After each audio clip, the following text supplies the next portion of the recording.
Saudi Arabia is on a massive building spree, creating private islands, luxury hotels, theme parks, cruise ports, and even a desert ski resort.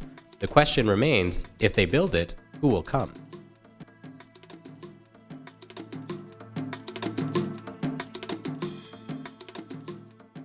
Whatever your preconceived notion of Saudi Arabia as a travel destination is, it's about to get a major renovation.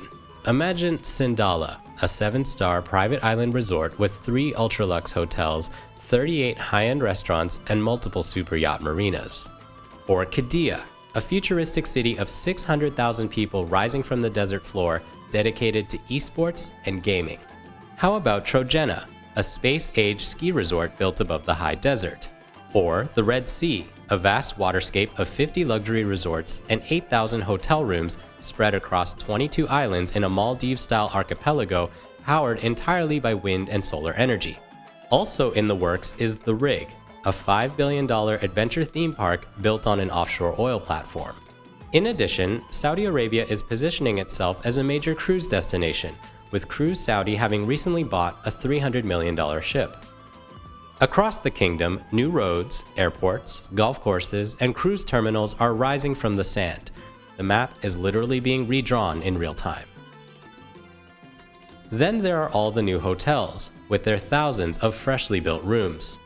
The world's most iconic hospitality companies, Ritz-Carlton, Four Seasons, St. Regis, Fairmont, Marriott, Hilton, Hyatt, and Intercontinental, are falling over themselves to jump into a construction pipeline that's churning faster than anywhere else in the world.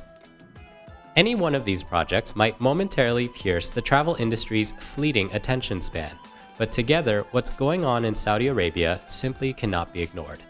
It can be difficult to visualize the vastness of Saudi Arabia's physical transformation.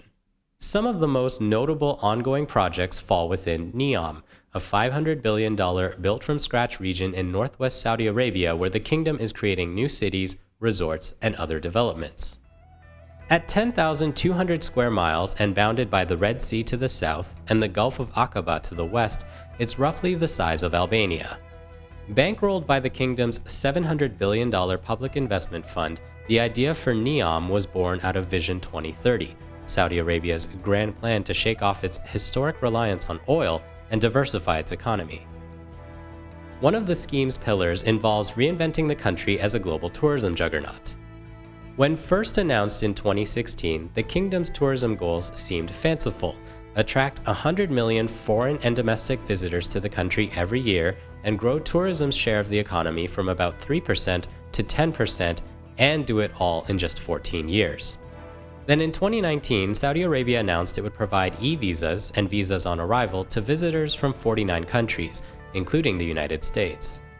Among other changes announced at the time, female visitors would be exempted from wearing an abaya, the traditional and otherwise obligatory head-to-toe robe in public places, and would be allowed to travel without a male companion. Since Saudi Arabia opened to the international travel market, the speed and spare-no-expense approach to its transformation has stunned even the most seasoned tourism analysts. The World Travel and Tourism Council estimates the kingdom has already spent $800 billion, and that doesn't include the massive amounts of foreign investments pouring in. Saudi Arabia had over 24 million foreign arrivals in 2023 and will welcome nearly 37 million in 2030, according to Euromonitor projections. A more meaningful measure of success is how much foreigners are expected to spend while in Saudi Arabia. Euromonitor predicts that international tourists will spend $38 billion in 2030. But the total economic impact for Saudi Arabia will be far greater after adding in domestic travelers' expenditures and the ripple effect of 1 million new tourism jobs. The WTTC projects that by 2032, Saudi Arabia's tourism sector could contribute nearly $169 billion to its GDP, representing 17.1% of the total Saudi economy. Preparing for the future also means recognizing the seismic shift in what the next generations of global travelers will want. Roughly 90% of young Chinese travelers and 70% of Gen Z travelers in the UK, Australia, and India say they are looking to discover new destinations, according to data from Skift Research. In that sense, being the new kid on the tourism block is an enormous plus. There are, of course, many ways for the Saudi grand vision to go sideways. First, there are enormous financial risks inherent in tackling so many giga-projects all at once, even for a country with bottomless pockets. The kingdom's debt-to-GDP ratio is nearly double what it was a decade ago, though still quite low compared to other countries. Another concern is hotel overcapacity. Euromonitor International's latest forecast model predicts that the average traveler's spend will have already dropped by 2030. Too many hotel rooms that aren't being filled would drive prices down.